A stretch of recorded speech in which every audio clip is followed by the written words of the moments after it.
पाटणमधील रस्त्यावरील खड्डे भरण्याबाबत लेखी आश्वासनानंतर आंदोलन स्थगित. पाटण दिनांक 7 जुलै.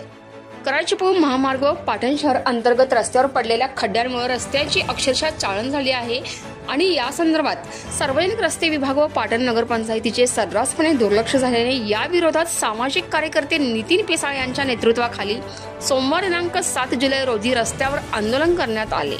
यावेळी रस्त्याचा ठेका घेतलेल्या ऑल ग्रेस कंपनीचे अधिकारी यांनी आंदोलनस्थळी येऊन 8 दिवसात खड्डे भरण्याबाबत लेखी पत्र दिल्यानंतर हे आंदोलन स्थगित करण्यात आले आहे. दरम्यान 8 दिवसात रस्त्यावरील खड्डे न भरले तर पुन्हा तीव्र आंदोलन करू असा इशाराही नितीन पिसाळ यांनी अधिकाऱ्यांना दिला आहे. या आंदोलनात सामाजिक कार्यकर्ते नितीन पिसाळ, समीर सय्यद, अनिल बोधे, सागर माने, संजय कुंभार, मारुतीराव मोरे, सचिन साळुंखे, सूरज कुंभार, शोहेब शेख, महेश झगडे, विजय महादर आदींसह ग्रामस्थ सहभागी झाले होते. आणि या संपूर्ण वृत्तांताचा ग्राउंड रिपोर्ट घेतलाय आपले पाटण तालुका विभाग प्रतिनिधी नितीन खरमोडे यांनी. आणि या संपूर्ण महत्त्वपूर्ण अपडेटसाठी सतर्क इंडिया न्यूज पाटण तालुका विभाग प्रतिनिधी नितीन खरमोडेसह संतोषी जगदाळे, सतर्क इंडिया न्यूज पाटण.